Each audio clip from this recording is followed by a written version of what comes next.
Subsidi energi sejatinya disalurkan untuk masyarakat miskin, masyarakat berpenghasilan rendah dan pengusaha kecil maupun masyarakat tidak mampu.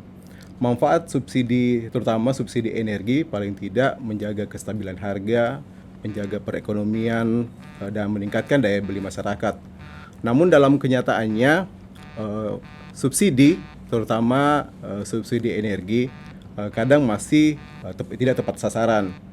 Banyak hal yang membuat subsidi terutama subsidi energi ini menjadi tidak tepat sasaran, dan meja redaksi Harian Fajar untuk edisi kali ini akan mendiskusikannya dengan 3 narasumber yang kompeten sehingga kita dapat mencari jalan keluar bagaimana penerapan subsidi yang tepat sasaran sehingga subsidi yang digelontorkan oleh pemerintah ini bisa benar-benar sampai ke tujuan dan anggaran-anggaran yang lain bisa termanfaatkan untuk misalnya pembangunan dan yang lainnya.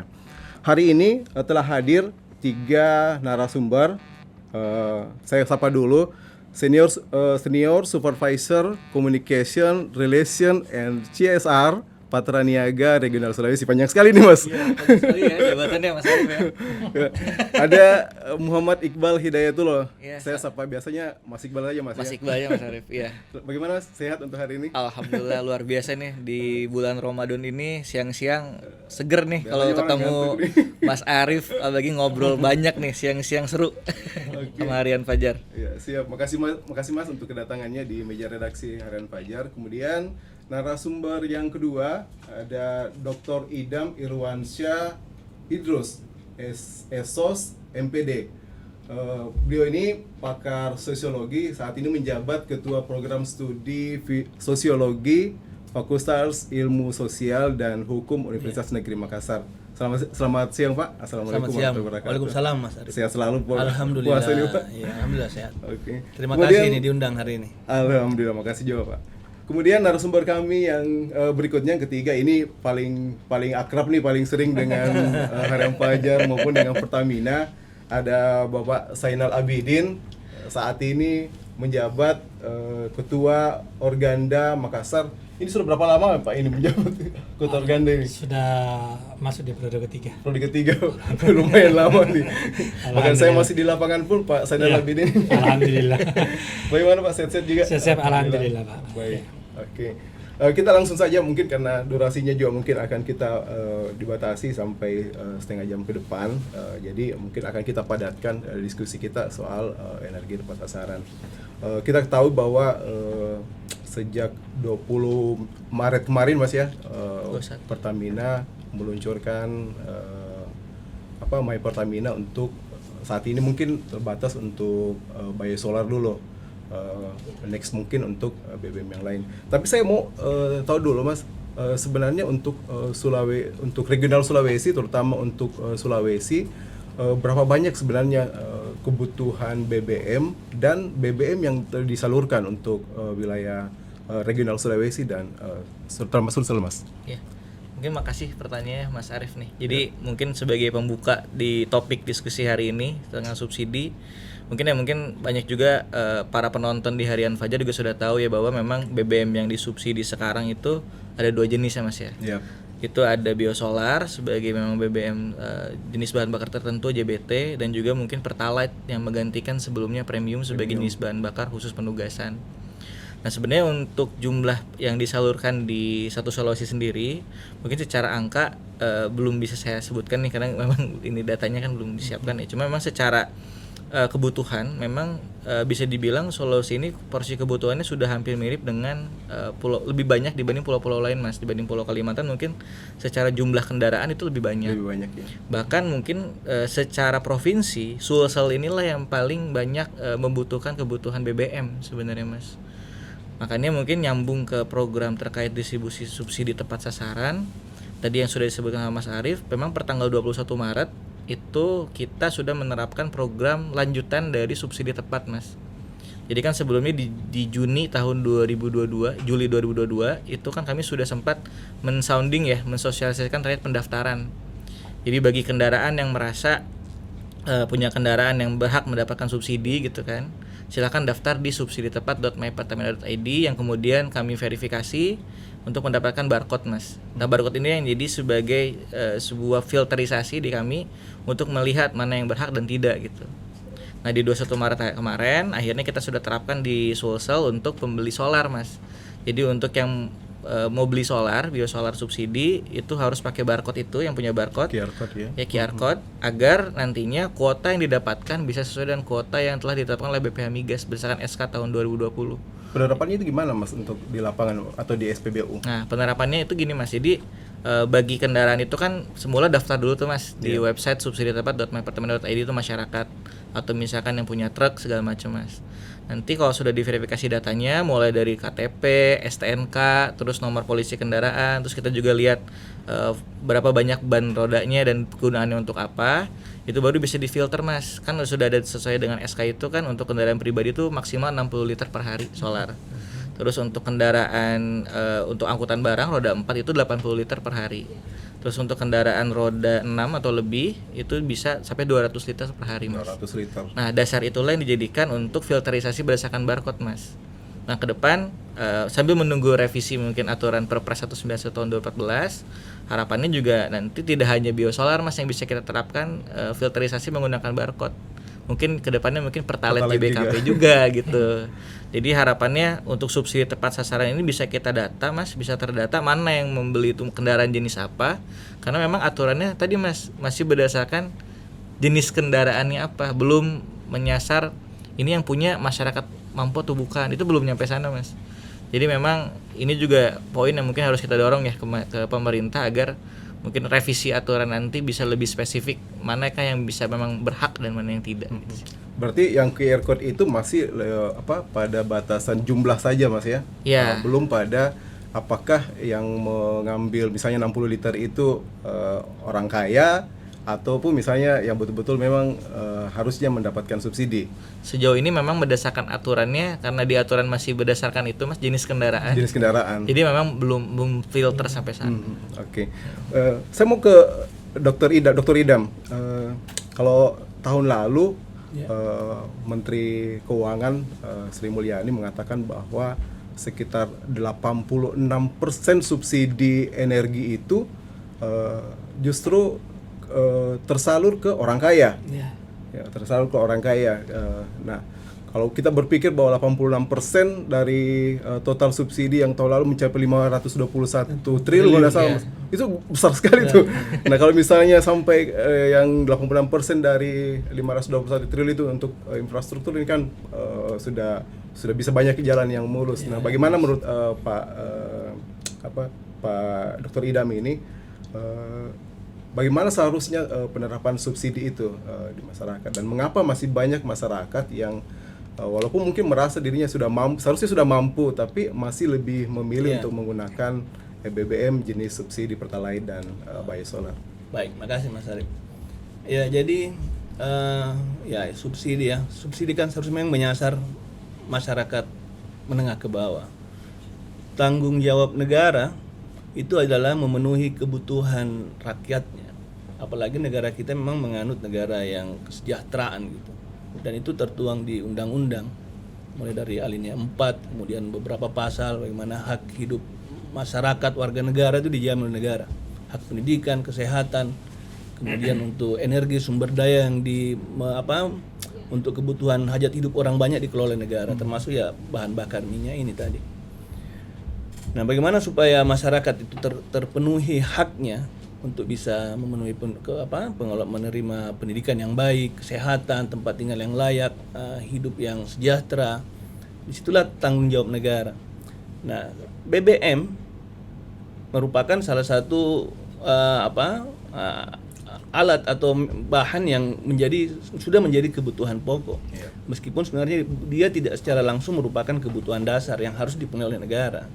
Karena kan tanggung jawab negara adalah kebutuhan dasar, bukan kebutuhan selain itu kan. Nah, BBM ini adalah sudah menjadi kebutuhan pokok yang akan berkontribusi terhadap pemenuhan kebutuhan dasar lainnya. Karena orang kalau nggak ada bensin nggak bisa kemana-mana, nggak ada solar nggak bisa cari ikan, nangkap ikan. Nah, tapi kan kemudian faktanya sejak zaman Orde Baru ya, kemudian sampai orde sekarang, subsidi itu masih diadakan oleh negara untuk pemenuhan agar masyarakat bisa tetap memanfaatkan bahan bakar itu dalam memenuhi kebutuhan dasarnya. Iya. Cuma memang kan akhirnya faktanya tidak mengenai sasaran, karena subsidi itu tujuannya untuk memang murni untuk orang yang tidak mampu, pengusaha UMKM misalnya dan sebagainya yang berada di bawah kelas rata-rata. Nah, jika dia dibebankan subsidi itu diberikan langsung kepada produk seperti kepada Pertamina atau kepada jenis bahan bakar tertentu, maka yang akan mengkonsumsi tentu adalah pengguna dari produk itu, dan itu tidak membatasi penggunanya. Ini dilemanya. Dilemanya Subsidi diterapkan ke produk atau pada jasa, produk. iya. Karena semua orang yang menggunakan pengguna itu tanpa ada batasan mengenai strata, level dan sebagainya, itu bisa akan memperoleh subsidi yang sama. Nah, sementara subsidi tujuannya untuk masyarakat kelas menengah ke bawah. Nah, saya kira apa langkah yang dilakukan oleh Pertamina sekarang mengadakan pembatasan, melakukan filterisasi menggunakan QR code, itu sebuah langkah maju.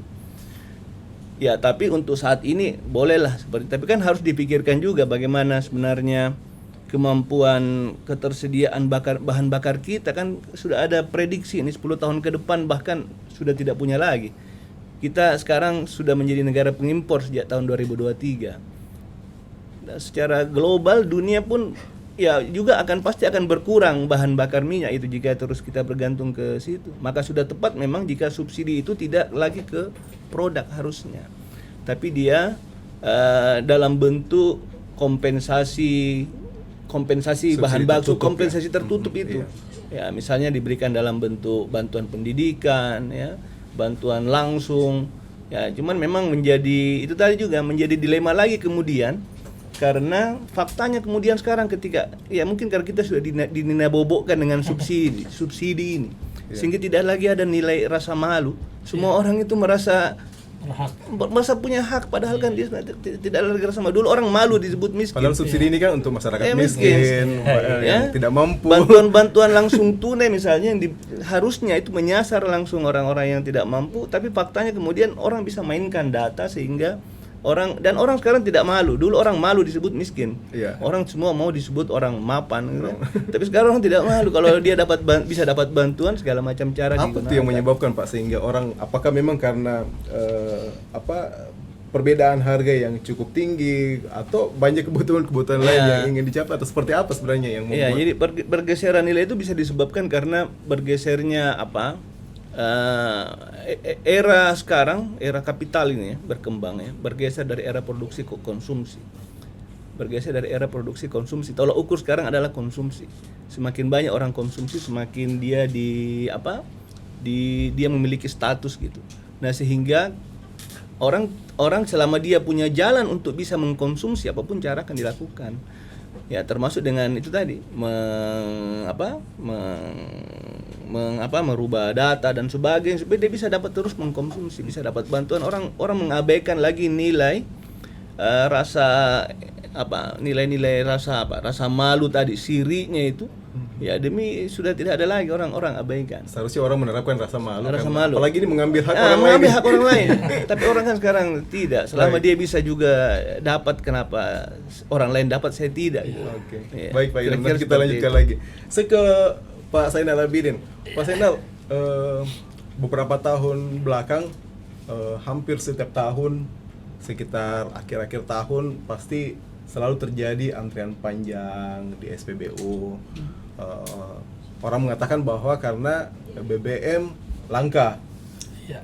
Meskipun sebenarnya BBM tidak langka, tapi mungkin BBM bersubsidinya yang kuotanya mungkin tinggal menipis. Nah, kira-kira dengan pembatasan yang dilakukan oleh Pertamina melalui QR Code My Pertamina ini, bagaimana tanggapan dari Organda maupun teman-teman di Organda lainnya dengan pembatasan itu? Apakah cukup menguntungkan teman-teman yang terutama yang bergerak di angkutan darat dan lain? Oke, terima kasih Mas Ari. Jadi memang kami dari Organda beberapa tahun terakhir, kalau ini akhir tahun selalu kita dihadapkan dengan kelangkaan BBM, baik itu solar maupun premium sebelumnya. Tetapi karena premium sudah tidak ada, sekarang Pertalite. Nah, lagi-lagi karena kelangkaan itu sangat mempengaruhi dengan proses pengoperasian kami punya anggota di lapangan, sehingga ini persoalan selalu kita bawa ke DPR. Apa yang terjadi bahwa ternyata jangankan kelangkaan dalam hal ini biosolar yang tidak ada, artinya kita mau beli pun juga itu tidak ada. Nah, oleh karena itu saya berharap dengan beberapa komunikasi dengan Pertamina ya sebelum-sebelumnya ini 1-2 tahun terakhir muncullah program Pertamina yaitu QR Code. Saya pertanyakan untuk apa ini sebenarnya, ya kan? Jangan sampai hadirnya QR Code dengan kelangkaan nanti juga sama, kan itu gitu. Tetapi ya menyampaikan bahwa insya Allah dengan QR Code ini kita akan mencoba melakukan pengawasan, ya pendistribusian solar yang sesungguhnya, siapa yang nanti berhak mendapatkan dan siapa yang tidak berhak mendapatkan berdasarkan QR Code nanti yang akan dimiliki masing-masing pengusaha ataupun sopir, ya sehingga kelangkaan di akhir tahun ini bisa kita coba lihat evaluasinya, karena apabila nanti betul-betul tidak ada kebocoran dalam hal siapa yang berhak mendapatkan subsidi ini, maka kami yakin kuota ini akan sampai ke akhir tahun. Dan keuntungan buat anggota kami ini Pak dengan adanya QR Code ini, bahwa yang pertama dia sudah tidak sisa lagi pada saat dia mengisi di SPBU, langsung diperlihatkan saja barcode-nya, langsung terisi. Ya, dibanding dengan orang yang belum ini masih harus bolak-balik dulu. Ya, digelacak dulu DD-nya dan lain-lain baru bisa diisi. Satu. Yang kedua, anggota kami bisa memanfaatkan sesungguhnya bahwa dengan kuota yang telah kita diberikan, maka dia mencoba melakukan pengiritan BBM sebenarnya. Bahwa sesungguhnya kita ini hari ini seandainya ini turut 8 roda, maka dia hanya 200 liter. Nah, dia harus memperhatikan BBM ini 200 liter satu hari. Karena kapan ini tidak memperhatikan, maka dia tidak akan sampai di tujuan. Sampai tujuan nanti besok lagi baru bisa melakukan pembelian. Oleh karena itu, alhamdulillah sampai hari ini dengan dukungan teman-teman pengusaha maupun para pemilik dan sopir, khusus untuk pertalite di angkutan umum itu sudah hampir 65% yang mendaftarkan QR Code dan memiliki QR Code. Sementara untuk angkutan barang yang biosolar itu kami melakukan sosialisasi bersama dengan pihak Pertamina di Juli 2022 sampai hari kemarin ya, terakhirlah saya terlahir di 1 Maret 2023 itu yang hadir kurang lebih 300 pengusaha. Itu langsung kita mendapatkan persentase orang mendaftar itu 60 hampir 70% Pak. 70% yang angkutan barang pemakai biosolar ini mendaftarkan di My Pertamina. Sampai sejauh ini tidak ada kendala dari teman-teman. Dan sampai hari ini alhamdulillah di launching biosolarnya di tanggal 20 Maret kemarin, ya kita ini was-was jangan sampai ada orang keberatan ataukah masih ada yang tidak terlayani dan lain-lain. Tapi sampai hari ini alhamdulillah tidak ada pengaduan masuk di Organda sebagai induk organisasi angkutan darat. Tidak ada alasan bahwa kesulitan mendapatkan QR code atau karena kesulitan perangkat mungkin. Ya, artinya kesulitan itu disosialisasi kemarin kami sudah menyampaikan ke pihak Pertamina agar para pengusaha yang belum memenuhi 100% untuk persyaratan itu tolong diberikan kebijakan, kemudahan ya kan, dikawal pendaftarannya sehingga dia bisa mendapatkan QR code itu, atau paling tidak dia bisa mendapatkan BBM yang dibutuhkan. Sehingga inilah nanti yang akan menjadi perang di luar, bahwa sesungguhnya Pertamina memberikan kemudahan buat kita. Hanya kita ini yang memang tidak berani untuk melangkah mendaftarkan. Bagi contoh, yang hilang STNK-nya. Hilang STNK-nya ini diam saja. Dia menunggu, ya gimana saya ini? Ya, sehingga pada saat sosialisasi itu langsung ada berapa orang yang mau masukkan kendaraannya itu, bahwa Pak kami ini punya STNK hilang sekian unit, bagaimana jalan keluarnya? Ya, jalan keluarnya memang kalau di SPBU kita daftarkan tidak ada. Sehingga harus ada orang Pertamina sendiri yang punya leading sector di situ bahwa yang seperti ini, modelnya seperti ini. Nah, makanya sampai hari ini saya yakin sampai hari ini termasuk Pertamina tidak ada pengaduan dari masyarakat pengguna biosolar. Padahal kalau kita lihat di sini luar biasa jutaan kendaraan Pak yang menggunakan itu. Ya, paling tidak pasti ada di antara satu yang menelpon kami, Pak kami ini seperti ini di SPBU ini kan. Tapi alhamdulillah mungkin karena sosialisasinya kami Organda, apalagi Pertamina dibantu oleh media Pajar dan lain-lain, sehingga semua ini bisa terrealisasi. Baik, Mas Iqbal, siapa kira-kira yang yang membantu misalnya pemilik kendaraan di SPBU untuk mendaftar ke My Pertamina ini untuk mendapatkan QR code? Apakah ada orang dari Pertamina atau dari pihak SPBU? Iya. Nah, terutama bagaimana kira-kira solusi kalau seperti yang dikatakan oleh Pak Zainal Abidin tadi bahwa ada yang tidak ada STNK-nya dan dokumen-dokumen lain untuk mendaftar. Nah, kira-kira seperti apa solusinya? Iya. Seperti Nah, jadi gini Mas Arief, sebenarnya dari awal kita sosialisasi dari bulan Juli tahun 2022, memang kan banyak tuh beragam spekulasi bahwa kalau mau daftar dapat barcode harus punya aplikasi, Ya. Oh iya. harus punya handphone Android yang bagus gitu kan. Nah, melihat memang banyaknya suara-suara mungkin ya dari masyarakat atau netizen ya sekarang ya.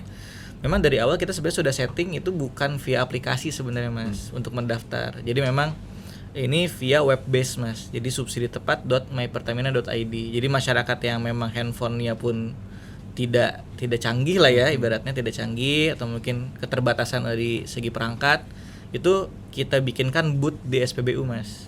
Booth di SPBU, di mana di sana ada petugas yang memang kita sudah kerjasamakan dengan SPBU, yang isinya juga hasil dari sosialisasi dari kami di internal Pertamina untuk membantu para konsumen ini nih yang merasa berhak mendapatkan subsidi itu untuk mendaftar Mas. Jadi benar-benar kita guide satu persatu, dari mulai pendaftarnya harus ada apa, datanya harus ada apa. Bahkan seperti tadi yang Pak Zainal bilang ya, dengan masalah-masalah yang diterima tuh kayak tadi nggak ada STNK-nya. Berarti kan kita arahkan kan gimana caranya ini ada bukti pengganti STNK, ya kan? Memang betul dia adalah pemilik kendaraan gitu kan. Yang seperti itu kan ada komunikasinya Mas sebenarnya dari kami dua arah kepada konsumen gitu. Jadi tidak serta-merta kita bilang harus menggunakan aplikasi hingga masyarakat kesulitan gitu kan. Bahkan di lapangan, mungkin untuk para penonton Harian Fajar juga tahu, di lapangan ini supir-supir truk ya, itu tidak menggunakan handphone sebenarnya Mas. Tidak semua menggunakan handphone untuk transaksi menggunakan barcode. Jadi tidak harus membawa HP setiap kali bertransaksi atau membeli ini. Iya, jadi dari barcode yang diterima dia email, di email itu nanti tinggal di print Mas. Di print rata-rata kreatif. Di kendaraan. Iya, rata-rata kreatif itu di print terus dilaminating. Dilaminating karena kan supir mungkin bisa ganti-ganti ya dengan kendaraan yang sama. Yang penting kendaraannya match antara si barcode kendaraan dengan plat kendaraan. Akhirnya mereka print pakai laminating, terscan oleh sistem kami di edisinya My Pertamina itu, dan terbaca kuota dari kendaraan itu berapa. Jadi kalau sudah beli di SPBU lain pun, misalkan dia udah isi di SPBU A 20 liter, kuotanya 80. Di SPBU B ya dia cuma terbaca bisa isi maksimal 60 liter. Jadi memang kemudahan itu dari awal sudah kita suguhkan Mas dari bulan Juli. Makanya mungkin riak-riak di lapangan tidak ada Mas ya mungkin sekarang ini, karena memang proses dari mengenalkan ini program itu lama Mas, dari Juli 2022 baru kita implementasi di Maret 2023. Berarti ada proses panjang dulu untuk mensosialisasikan itu semua gitu, nggak tiba-tiba harus yang pakai barcode sekarang gitu baru tidak akan dilayani. Bahkan di Maret ini pun kalau yang tidak punya barcode Mas, itu kita masih layani, hanya kita batasi pembeliannya 20 liter per hari. Nah makanya kita himbau nih yang nggak punya barcode tuh masih ada booth di SPBU, itu bisa segera daftarkan aja, bawa STNK-nya. Nanti proses sekarang lebih cepat, dulu kan masih 7 hari 14 hari ya Pak ya. Sekarang tuh bisa hitungan menit Mas, langsung keluar. lebih cepat prosesnya. Karena kan mungkin secara jumlah volume kendaraan yang sudah terdaftar ini di Sulsel sudah 77 ribuan kendaraan, di Makassar itu sudah 15.500 yang daftar untuk biosolar ya, di luar Pertalite. Itu tuh udah termasuk yang banyak Mas. Bahkan secara data itu di Sulsel itu yang membeli menggunakan QR code di SPBU dibandingkan yang tidak pakai QR code itu sudah 95% ke atas. Kalau yang 5% itu kira-kira kendalanya di mana Mas? Belum mendaftar aja. Iya. Karena belum mendaftar aja rata-rata. Jadi rata-rata tuh orang gitu kali Mas ya, orang Indonesia ya. Iya. Jadi kalau belum ada tekanan itu nanti aja masih bisa kok beli dengan tanpa QR code gitu. Ketika mungkin Pertamina tiba-tiba mengatakan bahwa semua sudah wajib QR code untuk pembelian, tidak ada lagi yang dibuat pengecualian. Mungkin Sepertinya mereka mungkin langsung 100% ya. langsung 100%. Bahkan ada yang menarik nih, kemarin tuh saya baru jalan itu ke daerah Bira. Daerah Bira itu kebetulan ada mobil Pajero itu mau ngisi solar. Cuma kan kebetulan di tanggal 22 itu kan sudah berlaku ya harus pakai QR code. Iya. Pas mau isi QR code diinformasikan oleh petugas, itu petugasnya bilang harus pakai QR code. Oh, nggak punya QR code. Daftar aja, nggak mau dia. Jadi sekarang akhirnya dia secara langsung memfilter ya bahwa malu juga di depan truk harus punya QR code, dia harus punya QR code, daftar juga dia nggak terlalu mau gitu. Jadi mungkin rasa membuat orang yang harusnya tidak berhak ini mulai kebangun nih. Mungkin ke depan kayak Pertalite ya, mungkin nanti PT-PT ngantri gitu kan. Nanti mobil-mobil bagus itu harusnya udah malu tuh. Mulai kayak Alphard gitu ya udah enggak harusnya udah enggak ngisi sih. Masa Alphard ikut ngantri sama PT-PT gitu kan, bikin QR code gitu kan. Iya. Baik. Itu fenomena menarik sih Mas Arif. Sip. Kita lanjutkan lagi diskusi kita kali ini, tapi sebelumnya kita ikuti dulu rekaman wawancara kami dengan kepala bengkel Kala Toyota cabang Serui. Mungkin bisa ditampilkan.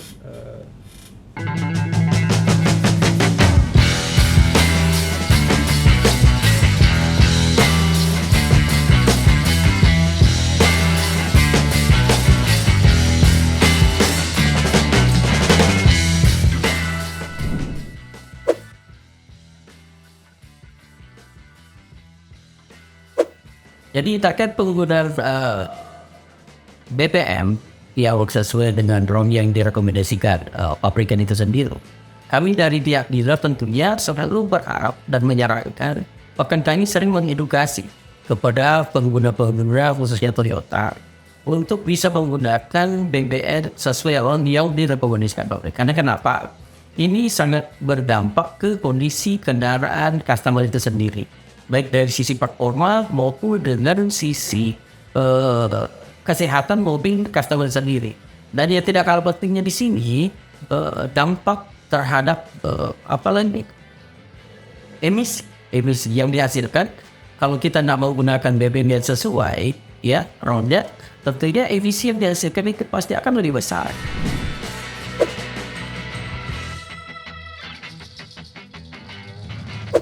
Ya, seperti yang kami sampaikan tadi, ya, saat kita menggunakan drone yang tidak sesuai dengan spesifikasi yang direkomendasikan pabrik, tentunya ini akan menurunkan performa mesin itu sendiri. Karena kenapa? Dengan menggunakan BBM yang di bawah ROM misalnya, padahal seharusnya menggunakan 92, ya, ini bahan bakar yang kita konsumsi itu tidak terbakar secara sempurna, ya. Jadi sebagian besar saja. Akhirnya apa? Sebagian yang tidak terbakar itu akan terbuang percuma dan power maksimal dari mesin sendiri tidak akan kita dapatkan. Karena kenapa? Bahan bakar itu terbakar bukan pada waktu yang tepat. Ya, dan di sinilah manfaat kita menggunakan ROM yang sesuai dengan spesifikasi mesin itu sendiri supaya apa? Bahan bakar itu betul-betul terbakar pas di waktu yang diharapkan sehingga performa dan pembersihan mesin itu bisa kita dapatkan.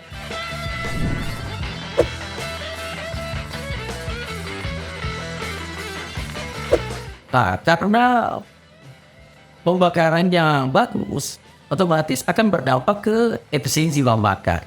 Ya, karena semua bahan bakar yang masuk ke bahan bakar itu terbakar dengan sempurna, otomatis itu akan dimanfaatkan dengan baik menjadi tenaga. Jadi dari sisi efisiensi pasti akan lebih efisien, Pak. Cuma memang beberapa pelanggannya kita mungkin kata pemahaman, Pak, ya, dia berpikir bisa kita menggunakan drone di bawah, padahal hobinya harus menggunakan drone di atas misalnya.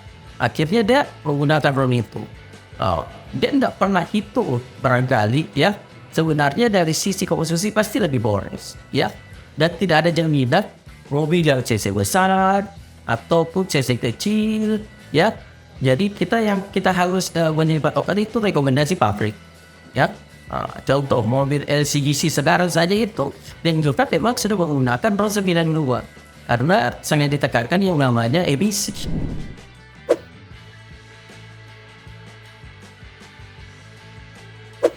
Jadi beberapa produknya kita di Toyota memang sudah ada regulasi yang dikeluarkan oleh pabrikan. Unit-unit tertentu yang tidak menggunakan BBM yang sesuai dengan spesifikasi secara waranti itu akan gugur dengan sendiri. Seperti itu, Pak. Dan bisa saja nanti akan berlaku untuk semua. Untuk sekarang ini ada beberapa unit-unit tertentu memang sudah ada regulasi seperti itu. Ya, penggunaan bahan bakar harus sesuai dengan spek pabrikan seperti itu. Jadi kalau kita menggunakan di bawahnya ada sesuatu yang terjadi pada mesin itu, otomatis warantinya akan. Kami dari sisi dealer tentunya utamanya servis ya berharap sih dengan edukasi yang kami coba sampaikan ke pelanggan. Pelanggan kita khususnya pengguna Toyota itu bisa menggunakan BBM sesuai yang direkomendasikan mobil masing-masing. Supaya apa? Mobil atau kendaraan customer tersebut itu otomatis pasti akan lebih sehat, lebih awet.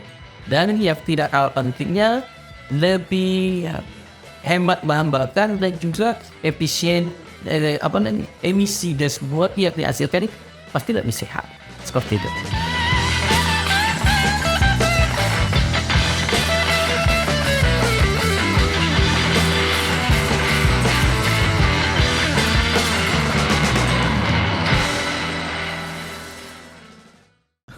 Ya tadi ada pendapat dari Pak Rasidin, Head Service Kala Toyota. Pak Idam, alih-alih mau hemat menggunakan BBM bersubsidi, seperti tadi dikatakan oleh Pak Rasidin Basir bahwa bahan bakar justru tidak terbakar dengan tepat di ruang mesin, tapi mungkin di pembuangan yang terbakar. Nah, kalau sudah seperti ini sebenarnya apa yang menyebabkan masyarakat tetap mau menggunakan yang bersubsidi padahal sudah dikatakan tadi bahwa justru semakin boros dan kendaraan mungkin akan lebih cepat kotor, lebih cepat rusak. Ya, makasih Mas Arif. Jadi ya ada dua hal yang menarik. Selain itu tadi yang pertama mengenai emisi lingkungan itu. Ya, jadi memang ada penelitian yang menemukan ya bahwa 13% kontribusi kendaraan subsidi energi itu berkontribusi terhadap perubahan iklim ya melalui perubahan gas rumah kaca dan penguncian karbon, low carbon istilahnya. Jadi betul itu. Jadi memang dia berkontribusi terhadap perubahan iklim, jadi mengganggu merusak lingkungan gitu. Nah, LCGC, low cost green car, memang kan tujuannya ditujukan untuk kelas menengah ke bawah, tapi dengan tujuan untuk ada misi di balik itu, yaitu perbaikan lingkungan. Sehingga memang seperti dikatakan tadi oleh Pak Rasidin, ya memang sebenarnya ditujukan dia harus sudah menggunakan bahan bakar dengan RON 92 itu, sebagaimana ditetapkan oleh pabrikan. Tapi kemudian faktanya ya karena itu juga ada dilema kan, low cost ditujukan untuk masyarakat menengah ke bawah, tapi tujuannya untuk lingkungan hidup. Di satu sisi dia untuk ada kebaikan, tapi untuk memenuhi itu dibutuhkan cost. Biaya costnya ternyata untuk bisa mendukung green car, lingkungan yang baik, itu membutuhkan biaya. Karena bahan bakarnya juga harus lebih mahal. Sementara daya beli pengguna LCGC itu kan juga kelas menengah ke bawah sebagaimana sasaran tadi. Nah, sehingga meskipun mungkin ada pilihan bahwa kalau dia menggunakan Pertamax jauh lebih irit, sementara menggunakan Pertalite lebih murah, meskipun dia boros, tapi kan orang berhitung lebih mengedepankan apa yang uang yang dikeluarkan pada saat itu gitu loh. Tanpa berpikir kalau saya pakai nanti beli 100.000 dengan jumlah yang berbeda, mungkin waktu jarak tempuhnya jauh lebih jauh ini menggunakan Pertamax. Jadi yang penting barangkali juga di sini memang adalah edukasi. Sosialisasi dari Pertamina, SPBU bagaimana pentingnya itu penggunaan bahan bakar sesuai dengan tuntutan pabrikan, kapasitas mesin itu, menggunakan Pertamax dibanding dia menggunakan yang subsidi, meskipun murah pada saat itu, tapi untuk jangka panjang dia mempunyai efek negatif yang jauh lebih besar. Saya kira Mas Iqbal, kalau dikatakan sosialisasi, sampai sejauh ini sosialisasi terutama untuk yang kalangan menengah yang memiliki mobil-mobil yang mewah ini sudah sejauh apa sosialisasinya, Mas? Ya, jadi mungkin segmen pengguna Pertamax ini kan secara tidak langsung memang menyasar bukan yang menerima subsidi ya. Iya. Dengan masyarakat yang mungkin punya kendaraan tipe-tipe tertentu ya. Yang mungkin secara teknologi itu sudah lebih canggih ya, yang dulunya mungkin mesinnya belum injeksi, sekarang sudah injeksi gitu. Sebenarnya sosialisasi yang sudah kita lakukan tuh mulanya lewat program Si My Pertamina juga, Mas. Jadi kita itu memberikan sebuah konsep program di mana aplikasi My Pertamina ini hadir untuk loyalty program customer gitu. Karena kan memang secara dulu, mungkin kalau dulu disparitas harga antara Pertamax dengan Pertalite itu belum terlalu besar ya dulu ya. Jadi memang pengguna Pertamax ini masih cenderung cukup banyak, Mas. Nah, dengan adanya disparitas yang sekarang tinggi, memang program-program sosialisasi untuk orang menggunakan Pertamax ini kita gunakan lewat nge-boost atau membuat orang tertarik dengan promo-promo sih, Mas. Jadi kita berikan misalkan dengan menggunakan Pertamax, nanti bisa pakai aplikasi My Pertamina, nanti poin yang diberikan pun beda, poinnya bisa ditukar dengan hadiah. Itu ada di aplikasi My Pertamina. Karena kan kita juga tahu bahwa ada sisi psikologis orang ya, people itu respond to insentif ya Pak ya. Pak Idam ya. Jadi kalau ada insentif lebih, orang pasti baru mau gitu kan. Baru sosialisasi seperti itu Mas yang kita lakukan. Bahkan mungkin di tahun 2021 memang kami juga banyak bekerja sama juga dengan beberapa bengkel ataupun juga pabrikan yang mengedukasi bahwa memang sebaiknya itu kendaraan-kendaraan zaman sekarang itu dari tahun 2000-an ke atas itu kan sudah pakai injeksi Mas ya. Harus menggunakan bahan bakar yang memang sesuai dengan pabrikan ini rekomendasikan gitu. Karena balik lagi mungkin umur mesin, umur kendaraan itu juga jadi patokan. Cuma memang fenomena menariknya di Indonesia ya balik lagi mungkin ya, karena psikologis orang ya Pak Idam ya, untuk bisa membeli itu kan yang dilihat adalah koceknya dirogoh berapa banyak dulu nih juga. Dibandingkan dengan hemat atau tidaknya itu mungkin bisa bilang nomor belakangan. Makanya kita nge-boost untuk masyarakat itu mencoba dulu merasakan apa perbedaan dari penggunaan Pertamax dengan Pertalite lewat promo-promo program loyalty My Pertamina dulu. Biasanya kan kalau sudah loyal, sudah coba pakai, baru tahu nih, oh beda ya tarikannya ya. Karena kan memang Pertamax ini secara RON lebih tinggi dan formula tambahan Pertateknya juga buat mesin lebih bertenaga, itu yang mungkin baru kerasa sama orang yang udah pernah pakai gitu sih Mas. Jadi kalau dari Pertamina sementara sih memang cara-cara itu yang kita coba sih Mas, untuk mengajak orang atau membuat orang ingin mencoba dulu menggunakan. Paling tidak orang tahu dulu seperti apa manfaatnya. Iya betul. Karena kalau nggak dicoba sendiri biasanya nggak akan repeat order ya gitu ya Mas ya, nggak akan mau beli terus gitu. Oke. Baik, Pak Zainal. Kalau tadi dikatakan bahwa kendaraan justru boros ketika tidak sesuai dengan spesifikasinya. Teman-teman Pak Zainal ini yang paling banyak berpengalaman. Seperti apa sih memang Pak sebenarnya untuk pemanfaatan BBM yang sesuai spesifikasi itu? Jadi sebenarnya para pengusaha ini sebenarnya tahu yang mana BBM yang terbaik, yang mana yang sebenarnya yang kurang bagus di kendaraannya. Sesungguhnya pada saat mereka itu transaksi jual beli ambil mobil di dealer, itu sudah diarahkan, disampaikan beberapa hal, termasuk penggunaan BBM, bahwa untuk ketahanan mesin dan lain-lain ini harus pakai BBM ini. Namun dalam perjalanan itu selalu dilakukan 1, 2, 3 bulan. Setelah dalam kondisi proses perjalanan itu, di situ melihat mencoba bahwa apa yang akan terjadi sebuah perubahan apabila kami menggunakan memang BBM yang lebih RON-nya lebih rendah dibanding yang direkomendasikan oleh pabrik. Namun kondisi lagi bahwa ketidakmampuan ya daya beli ini yang membuat mereka sesungguhnya dia ke bawah. Artinya dia menggunakan RON di bawah yang kepabrikan karena kemampuan daya beli untuk BBM itu.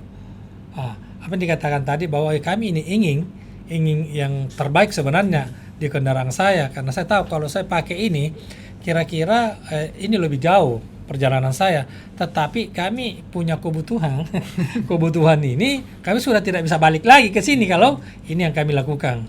Makanya memang dua problema di sini sesungguhnya. Kecuali kalau memang ada ketentuan yang dilakukan oleh pihak Migas atau Pertamina bahwa kendaraan yang jenis seperti ini memang wajib menggunakan BBM seperti ini. Iya, karena seperti yang kemarin Mas Iqbal, hilangnya premium itu diakibatkan karena itu RON-nya terlalu rendah, dianggap mempengaruhi pencemaran lingkungan, sehingga masyarakat ini harus menerima dengan menghilangkan itu. Ya, konsekuensinya kan seperti itu, bahwa alasan tepat bahwa dengan menggunakan premium ini malah akan lebih banyak lebih banyak biaya akan dikeluarkan oleh negara kalau ini diteruskan, ya, dibanding dengan mengganti BBM yang memang RON-nya lebih bagus, ya memang tidak berpengaruh dengan lingkungan. Nah, sekarang ini ada pilihan kepada kita bahwa ada RON 92, ada RON di atasnya. Nah, nantilah barangkali saya sepaham dengan Pak Arif bahwa tidak henti-hentinya Pertamina nanti memberikan edukasi, sosialisasi kepada masyarakat umum bahwa bukan hanya sekadar bahwa Anda bisa mampu membeli RON 92 atau di bawahnya, tetapi lebih dari ini akan mempengaruhi polusi lingkungan yang akan mempengaruhi seluruh masyarakat yang ada di sekitar kalau ini diteruskan. Oleh karena itu ini perlu menjadi pertimbangan Mas kalau kami. Iya. Sehingga pengusaha akan berpikir, oh ternyata kami menggunakan ini memang satu mempengaruhi polusi. Oh, yang kedua kualitas mesin kan seperti itu Mas. Oh, memang dilihat bahwa biaya daya belinya itu di situ, tetapi apabila ini rusak itu lebih jauh sebenarnya biaya yang harus dikeluarkan oleh pengusaha dibanding sebenarnya dia menghemat tadi dengan menggunakan RON yang sesuai sebenarnya itu. Tapi lagi-lagi bahwa Pertamina dimanapun bisa, barangkali ada iklannya ataukah apakah penyampaian yang ada di SPBU semua itu, bahwa kendaraan seperti ini alangkah bagusnya menggunakan jenis BBM ini untuk tahan mesinnya dan lain sebagainya, seperti itu barangkali. Jadi sosialisasinya itu yang Sosialisasi harus yang disampaikan. Ya. Mas Iqbal, kita ini kan berbicara tentang BBM bersubsidi tepat sasaran. Nah, kira-kira siapa sih sebenarnya yang sasaran yang mana yang paling tepat sebenarnya ini untuk mendapatkan kalau yang by solar itu siapa, kemudian untuk yang Pertalite itu siapa saja yang berhak sebenarnya? Ya, ini pertanyaannya bagus banget Mas Arif nih. Jadi memang posisinya ini perlu diketahui dulu ya Mas, posisinya kan Pertamina ini sekarang bukan regulator lagi Mas. Jadi posisinya itu kami itu eksekutor, operator, dalam artian regulasinya sudah diatur oleh pemerintah. Pemerintah ini Kementerian SDM dan bahkan kuota subsidi pun diatur oleh BPH Migas. Nah, untuk aturan sendiri sebenarnya sudah jelas Mas di Perpres 191 tahun 2014 itu sudah mengatur siapa saja yang berhak mendapatkan BBM jenis solar subsidi. Nah, Pertalite itu belum ada Mas.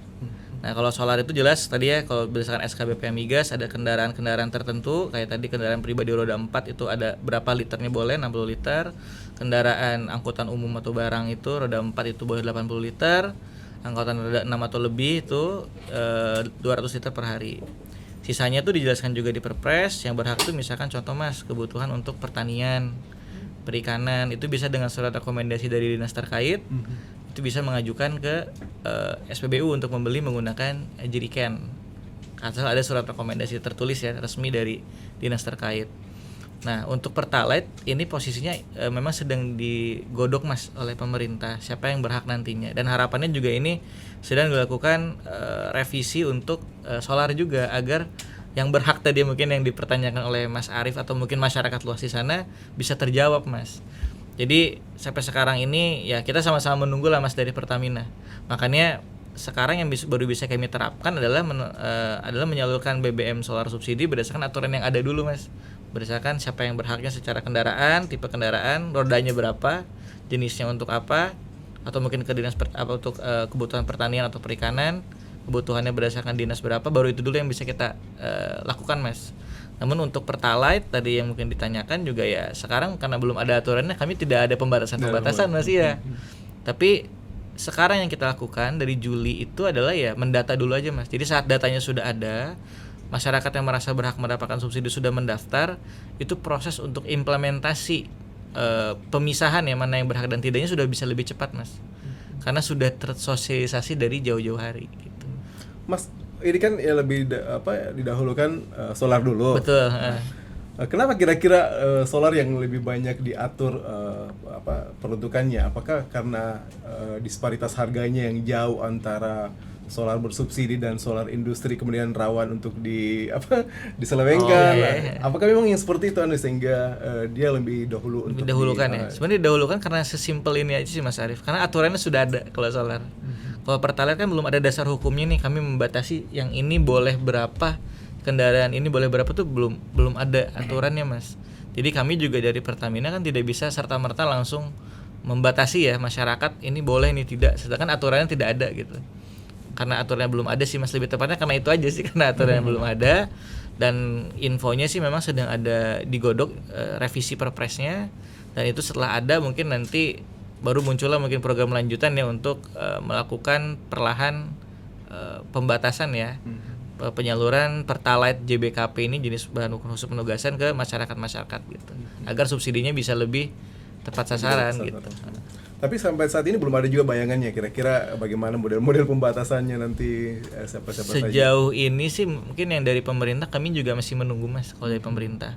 Cuma nanti kita lihat Mas, kalau memang ternyata dirasa ya perlu ada yang namanya istilah mungkin pengendalian ini ya, pengendalian kuota agar kuota bisa sampai dengan akhir tahun. Nah itu nanti kita lihat apakah nanti strategi inisiatif yang kita lakukan mungkin dari Pertamina ataupun juga arahan dari pemerintah ke depan, mungkin siapa tahu ya setelah solar ini berjalan mungkin ke depan juga mungkin dalam waktu dekat bisa jadi Pertalite juga kita akan coba uji cobakan. Bahkan solar pun ini kalau solar kan mungkin rata-rata bukan kendaraan roda 2 ya. Karena Pertalite ini masih ada kendaraan roda 2 Mas yang memang bisa dibilang secara volume mungkin lebih banyak ya dibanding roda 4 ya. Roda 2 ini lebih banyak.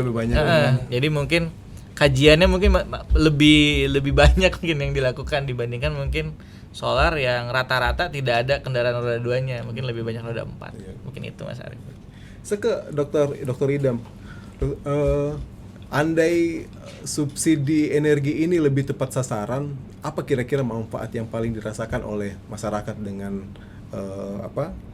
tersalurkannya anggaran yang untuk disubsidi, kemudian bisa dialihkan ke yang lain mungkin? Ya tentu ya, yang pertama ini tadi kan kita bicara nih subsidi lebih banyak memang diarahkan, subsidi energi itu lebih banyak digunakan oleh pemilik kendaraan. Sekarang bagaimana dengan tidak punya kendaraan itu loh? Kan itu begitu pertanyaannya kan. Dari sekian subsidi itu lebih 70% itu untuk angkutan transportasi kalau tidak salah. Bahkan 97% diantaranya itu untuk angkutan darat. Hanya 3% untuk angkutan lain ya, luar itu. Artinya memang dia lebih banyak menyasar pemilik kendaraan. Nah sekarang bagaimana dengan yang tidak memiliki kendaraan? Nah sebenarnya itu kan yang harusnya menjadi juga perhatian. Nah jika subsidi itu bisa betul-betul diarahkan atau tepat sasaran, yang menggunakan kendaraan sesuai dengan jenis kendaraannya, kapasitas orang pemilik kendaraan itu, kemudian yang tidak memiliki kendaraan juga mendapat kompensasi dari penggunaan energi itu, ya misalnya dengan dia mendapat jaminan sosial yang lebih baik, jaminan kesehatannya lebih terjamin, ya pendidikan anak-anaknya terjamin, itu akan menjadi lebih bisa fungsi negara sebagai negara kesejahteraan yang menjamin kesejahteraan warganya itu akan bisa tercapai. Saya kira itu yang penting. Jadi tidak hanya memikirkan subsidi energi untuk pemilik kendaraan, tapi bagaimana supaya yang orang-orang kelas-kelas yang lebih di bawah lagi, yang lebih banyak ini orang-orang miskin. Karena ada penelitian menemukan begini, sejak adanya subsidi itu tidak memberikan kontribusi yang signifikan terhadap pengurangan jumlah kemiskinan. Harusnya kan subsidi itu bisa mendorong orang semakin sejahtera. Tapi memang ada penurunan jumlah orang miskin, tapi tidak signifikan. Ya masih sekian puluh juta, masih lebih dari 24 juta ini kalau orang miskinnya kita dibanding sebelumnya ada 27 juta, ada penurunan sedikit. Tapi sejak pandemi kan ada penaikan, sekarang mulai turun lagi. Jadi memang tidak berkontribusi, subsidi itu belum memberikan kontribusi yang signifikan terhadap jumlah orang miskin gitu lah. Padahal kan sasarannya subsidi untuk orang-orang yang miskin. Penerapan subsidi tepat sasaran juga ini lebih pada pemerataan ekonomi dan keadilannya. Iya, betul. Lebih harus berkeadilan. Jadi bukan hanya dari aspek ekonomi, tapi aspek sosialnya yang harus Iya. diperhatikan untuk subsidi itu. Kira-kira seperti itu, Mas Arif. Pak Zainal, ketika misalnya nanti Pertalite juga akan mungkin dikontrol atau dibatasi ya distribusinya. Kira-kira tanggapan dari Organda dan anggota-anggotanya yang lain akan seperti apa atau bagaimana bentuk sosialisasinya ke teman-teman sopir anggota yang lain? Ya, jadi kalau ini Pertalite juga akan disamakan dengan biosolar, artinya dengan regulasi yang ada bahwa harus diatur jumlahnya, ya kan, diatur jumlahnya. Nah, kami juga di angkutan umum yang menggunakan Pertalite ini kan ribuan juga di Sulawesi Selatan. Ribuan yang memang sangat menggunakan BBM Pertalite itu satu hari itu kurang lebih 40 sampai 60 liter. Sehingga kalau ini tidak terakumulasi dengan sama dengan biosolar penggunaannya, maka sudah pasti anggota kami tidak akan menerima, ya kan? Walaupun sesungguhnya saat ini sedang berjalan, artinya berjalan hari ini untuk Pertalite kan belum kita dibatasi. Angkutan umum PT-PT khususnya ada yang beli 20 liter, ada yang 10 liter, ada yang 30, ada yang 40, itu masih saja masing-masing menggunakan pada siang hari. Ya, nah apabila nanti akan dilakukan pembatasan atau ada regulasi yang keluar dari pemerintah terkait dengan itu, maka ya berikanlah, mungkin harus ada kajiannya untuk ya kalau dari Makassar Kopalopo dengan menggunakan Avanza kan ada yang sampai Avanza Plakunin saat ini, Kijang yang bukan pakai solar, ini kan akan menjadi perhatian kalau dia dalam satu hari dia tidak sampai ke sana. Ya. Kalau ini biosolar ini saya rasa ya memang wajar-wajar karena ada yang sampai 200 liter. Kayak begitu, Pak. Nah, kalau untuk jenis 10 penumpang ke bawah ini kan tangkinya tidak ada yang sampai 200 liter, tetapi ya paling tidak 40 liter kan. Makanya ini akan menjadi pertimbangan nanti Mas Arif kalau ada jalur kami ini kan sampai Makassar Mamuju. Ya itu pakai kendaraan Pertalite itu. Ada sampai Palopo, Malili dan lain-lain. Makanya itu nanti akan menjadi kajian juga untuk jangan sampai masyarakat kita ini tidak sampai ke tujuan. Iya. Nah, tapi kalau apalagi namanya solar kan jelas, Pak, bahwa kendaraan yang bisa sampai di sana itu kendaraan yang besar dan seterusnya.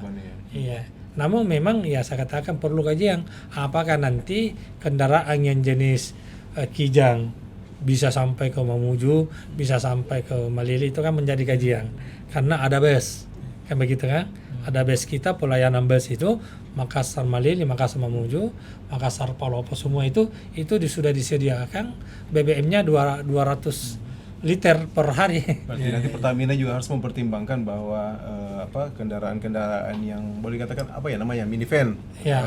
Itu juga banyak yang menggunakannya untuk mata pencarian, misalnya menggunakan sebagai angkutan umum. Walaupun ya boleh dikatakan agak ilegal juga sih karena masih plat hitam. Tapi banyak yang menggunakannya sebagai sumber mata pencarian.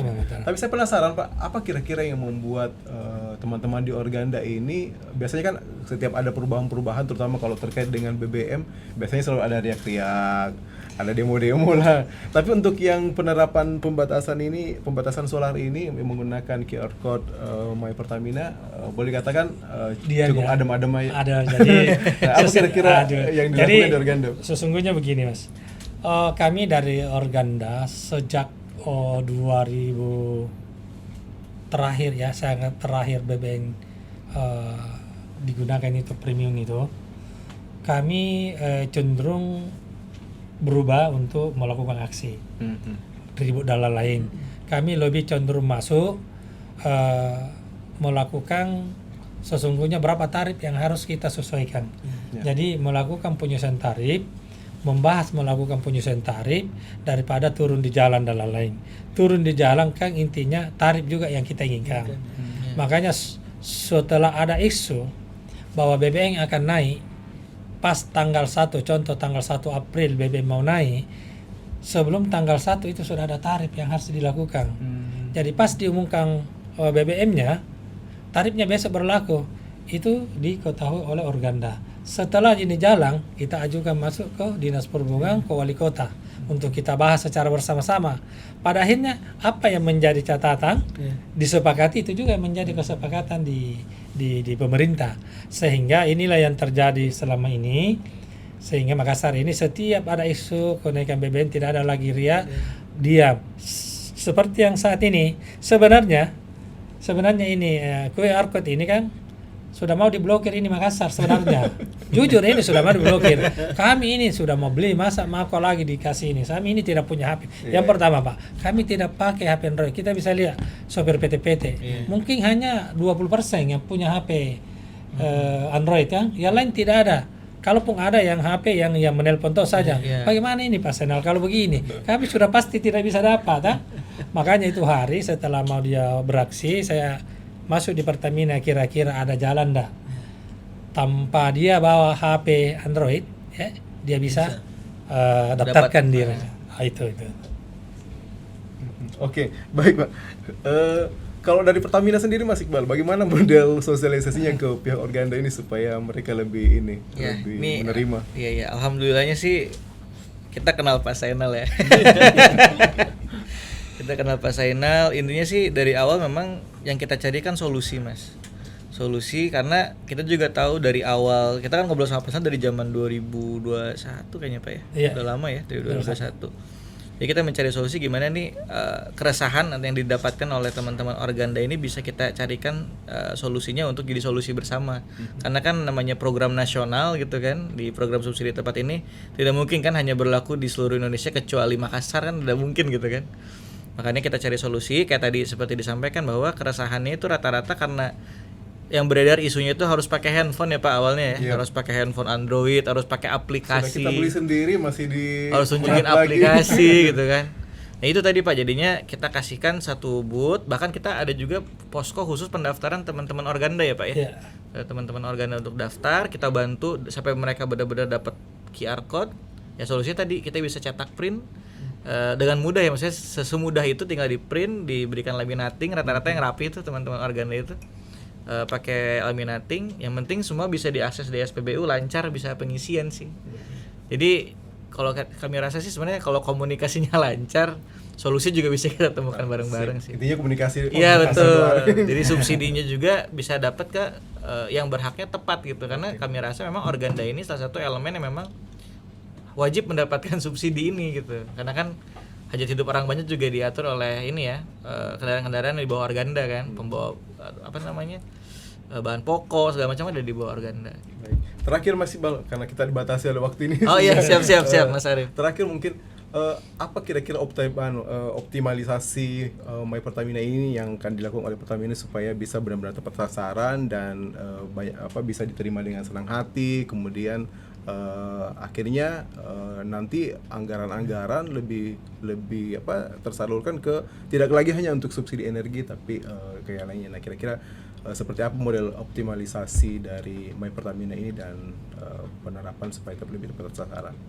Sebenarnya optimalisasi yang kita kejar secara roadmap jauhnya ya, ini kan ujungnya adalah digitalisasi Mas, data. Jadi saat kita punya big data terkait perilaku konsumen lah ya, perilaku konsumen yang berhak mendapatkan solar, nantinya misalkan berhak mendapatkan pertalite.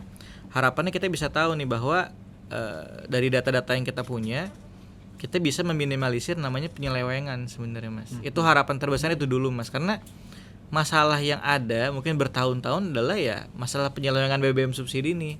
Baik itu yang mungkin dilakukan oleh oknum-oknum maupun juga pihak-pihak tertentu ya di lembaga penyalur kami sendiri gitu. Jadi makanya sebenarnya optimalisasi digitalisasi yang kita simpan di SPBU ya, mulai dari data stok gitu kan, agar stok di tiap SPBU juga bisa kita pantau secara digital gitu kan. Transaksi BBM subsidi juga terdata, tercatat. Jadinya kita benar-benar bisa mengecek bahwa atau meminimalisir lah, minimal itu adalah penyelewengan Mas. Makanya mungkin di akhir selain memang kita sudah menerapkan digitalisasi ya, optimalisasi ke depan adalah kami juga tetap membutuhkan yang namanya peran serta masyarakat sebenarnya Mas. Jadi saat masyarakat sudah tahu adanya program ini gitu, kami juga di Pertamina kan sudah sangat transparan Mas sekarang. Jadi kami mengajak masyarakat apabila menemukan penyelewengan sebenarnya masyarakat itu tinggal bisa lapor dengan channel yang mudah Mas. Kami punya layanan pelanggan 24 jam Pertamina Call Center 135. Bahkan sudah ada sosmednya Mas, @Pertamina Call Center 135. Masyarakat tinggal fotokan Mas totem SPBU-nya, ada nomornya. Jam berapa itu kejadian ada penyelewengan atau diduga menyalahi prosedur ya. Fotokan kejadiannya apa, nanti insya Allah tim di lapangan itu langsung investigasi dan bisa berikan sanksi untuk SPBU. Jadi partisipasi antara masyarakat, kami juga Pertamina sebagai lembaga yang mengurus SPBU juga ada gitu peran sertanya selain dari Pemda dan juga aparat kepolisian bantu pengawasan. Oke, Gitu sih, Mas. baik Mas Iqbal. Saya ke Pak Idam.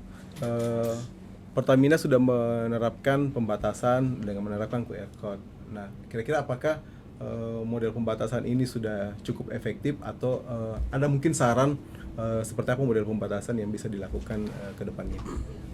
Ya, makasih. Apa yang dilakukan oleh Pertamina saya kira dengan menggunakan QR code itu sudah salah satu tepat lah saat ini ya. Karena pertama digitalisasi itu sudah menjadi kebutuhan. Akhirnya pandemi itu memaksa kita memang mau tidak mau harus menggunakan itu, harus berbasiskan digital, dan itu sudah diantisipasi atau digunakan oleh Pertamina dengan QR code My Pertamina itu. Dan itu menurut saya sudah tepat. Tinggal kemudian nanti bagaimana memilah itu tadi seperti yang dikatakan Mas Iqbal, bagaimana memilah pengguna itu berdasarkan klasternya. Jadi bukan hanya berdasarkan jenis kendaraannya sebenarnya. Karena kan kalau yang pengusaha punya truk hanya 6 roda misalnya tapi dia punya 10. Bagaimana bisa kita memilah, padahal kan mereka bukan pengusaha kecil lagi nih kalau sudah punya seperti itu. Jadi memilah itu bukan hanya berdasarkan jenis kendaraannya sekian liter, tapi secara sosial, data sosialnya itu yang penting sebenarnya untuk dipilah supaya dia betul-betul tepat sasaran. Dan yang kedua, yang saya pikir penting adalah bagaimana subsidi itu juga menyasar yang tidak memiliki kendaraan. Saya kira itu yang penting diperhatikan. Jadi bukan cuma pemilik kendaraan Bukan, ini, tapi ya, kompensasi lain, kompensasi dari dana energi itu untuk masyarakat yang tidak memiliki kendaraan. tapi ini mungkin yang dipikirkan oleh pemerintah Ya, untuk pemerintah kayak untuk semacam Pertamina sih BLT, sudah ya. tepat. Tinggal tadi memilah itu saja. Baik. Cluster. Kalau Pak Zainal Abidin kira-kira apa saran untuk Pertamina supaya optimalisasi ini? Kalau kami ini supaya ini semua bisa optimal ini, yang pertama yang harus dilakukan Pertamina adalah dengan adanya QR barcode ini tetap menjadi pengawasan yang ketat di SPBU.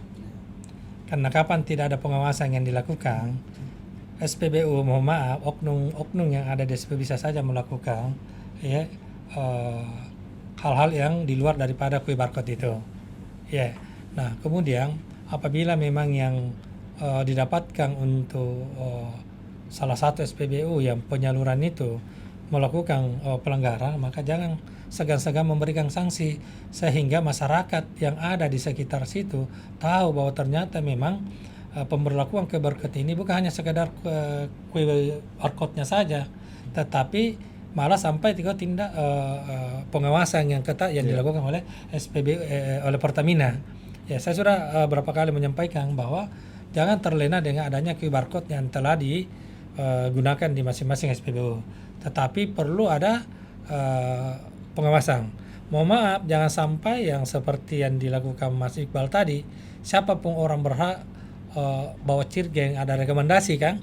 Tetapi kan dia hanya yang, mohon maaf ini saya katakan, ada sampai 5 cirgeng yang 20 liter kan, berarti kan 100 liter itu. Lalu kalau satu orang yang bawa itu, kira-kira kendaraan apa di pertanian itu yang akan digunakan. Makanya perlu pengawasan di situ. Kita memang tidak mencurigai bahwa memang yang punya hak, ya oke lah, silakan. Kalaupun 100, 200, 300, oke. Kemudian saya setuju dengan tadi Pak Idam bahwa memang perlu jangan kendaraannya. Mohon maaf ini, di angkutan barang ini kan pengusaha, rata-rata pengusaha dengan kendaraan besar. ada yang sampai 30 kendaraannya kan, ada sampai 50 kendaraannya. Nah, ini kan usaha mereka ya, memang seluruh kegiatan yang dilakukan ini tidak ada yang gratis. Tidak gratis. Lalu kan mereka diberikan subsidi.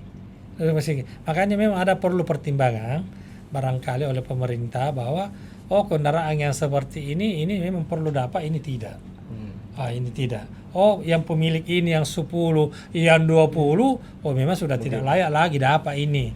Karena memang bukan lagi pengusaha kecil menengah ke bawah.